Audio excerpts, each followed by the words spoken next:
Okay, so you want to learn how to play Cementoss in Ultra Rumble, but you don't know how to play defensively, you don't know how to take fights, and you don't know any tech with my GOAT Ken Ishiyama. Well, you have come to the right place, because in this video today, we are going to be going through how to do all of those with Cementoss, and also some more tips and tricks that you guys should learn / practice in order to win more games and win more fights. Now, before the video starts, I should say I have been playing Cementoss really since the start of the game. He was the first character I played when I downloaded mhur. I'm still 16, nearly 17 seasons later. I'm still playing him, and he still holds a good place in the meta and even in scrims. If you guys do enjoy the video, please consider leaving a like and comment down below. If you do want to see any other guides, then just let me know down in the comments below. I'm more than happy to try get some mains, you know, some top 1 players of whoever mains you guys want to see. But without further ado, let's get on into the video. Okay, so here we are in game, and firstly I want to go over level up paths and just how to use the abilities. So there's definitely 2 ways that Cementoss mains level up their abilities, and that will be alpha to 9, gamma to 4, beta to 4, then max gamma, and then max beta at last. And that is usually the way you would want to level up Cementoss. But as of recently, a lot of Cementoss mains have been leveling up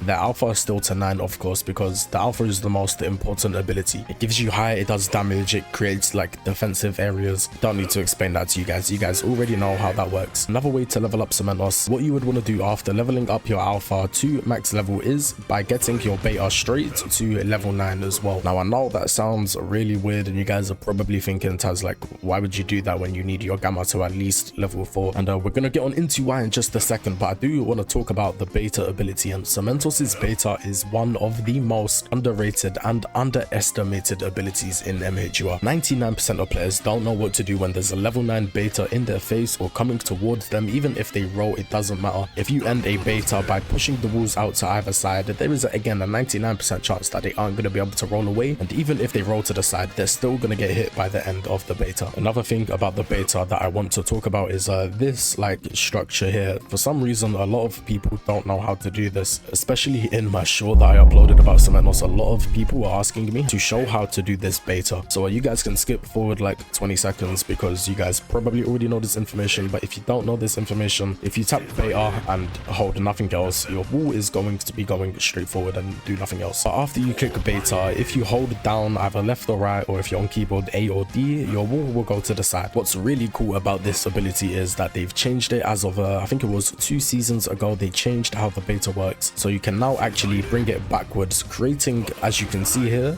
a box, which is one of the best things you can do as Cementoss. Keep in mind that opponents, it takes a lot longer for them to break Cementoss structures, so it's going to take them around 3 to 4 melees, maybe even more, just to get through into the box, honestly. But this is like one of Cementoss's like main techs that I would say. You can even do this on a single alpha if you're fast enough with your arrow keys. One thing I would recommend you guys all do is head on into training yourselves and get used to the Cementoss wall movement, because you can create some really interesting like structures here. As you can see, you do see a lot of people actually create this one in scrims as well, where they create 2 little pockets on either side for them and their teammate to sit in and heal up. We are getting a bit too techie right now. I'm not going to show you guys every single type of Cementoss beta structure that you can be using. Again, I'll just recommend you guys go try and test some for yourself. And then lastly, we also have the gamma. Still need to talk about this one. As I said, if you do want to level up beta to level 9 and then leave a gamma to max as last, reason as for why that I do that as a Cementoss main is that I don't really use my gammas for like really any structural purposes. Is that even a word? But basically what I'm trying to say is, even with my alpha abilities, I don't really tend to do my alphas and then a gamma, because you're still really out in the open like this. And you guys know we're in season 16, bro. Like, we've got so many air characters. Like, this does not really work as much anymore. So one thing that's a lot better to do is just use your alphas and create a little box for yourself on top of your alpha. Sometimes it does break, but that's fine, honestly. You don't really have to close it off. Sometimes you can use this as like an exit point, or, you know, like a little snapping point, so you kind of, you know, either rotate or just keep on shooting from down below. But as I said, I don't really use my gammas to slap on top of my alpha abilities for a bigger surface. I don't really see a need in that. The only thing that I'm going to use the gamma for on Cementoss is for stuns, and there's not really much else that you're really going to need for it other than getting damage, I guess. It can also be very very situational on certain maps, like in this area here. This is a beautiful area to use Cementoss scammers in, by the way. And I know it sounds kind of weird, but I really do need you guys to stay with me right now on this, because you guys just trust me on it and try it out for yourself. If you use scammers for damage or even to stun for teammates, that is another really good way to use Cementoss scammer, by the way, is simply just for stunning air opponents. If you have a team, if you VC with a 3-stack and you use comms, you use a voice chat, calling out stuns with Cementoss scammer is one of the best things you can do. It does have little to no down power as well, by the way, so you can also, if you want to, do 2 of these. This is like a little cheeky combo.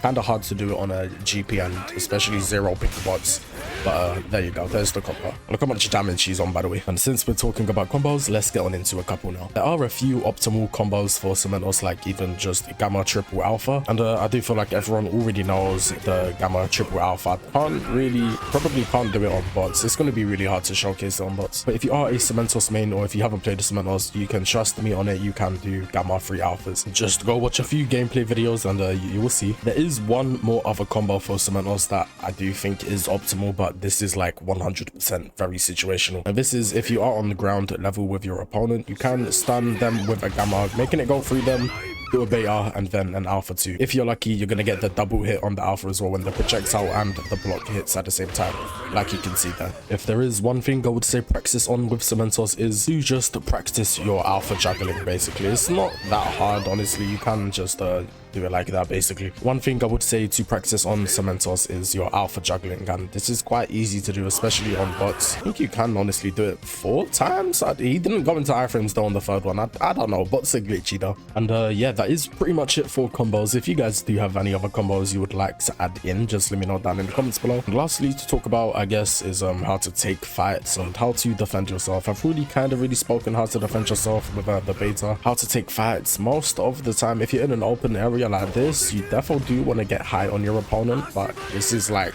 really basic information. You guys already know that. The only thing I would say to that is, if you are in an open area and you're fighting like rapid dekus and negeres, I would say try to get inside. You don't really want to be fighting on the outside against those characters. I'm not saying it's impossible, you can definitely bully those characters as well, but just again, most of the time you don't want to be fighting them outside. However, if you are inside, make sure you are not in there with a Shigaraki or Momo, because you are gonna hold it and you're not gonna be happy. Honestly, other than that though, I think that is pretty much it for the Cementoss guide. Oh yeah, one last thing, do not be afraid to fire strike Kirishimas. You counter strike Kiris, don't be scared. Other than that though, be afraid of support Negeri and Armored All Might, bro. Let me know how you guys think on my Cementoss guide. If there's anything else you guys would like to add, just let me know down in the comments below. Hope you guys enjoyed the video. Leave a like if you did, and again, let me know who else you want to see in a guide for mhur. Have a good rest of the day. It's been Taz, and I'll catch you guys in the next one. Goodbye.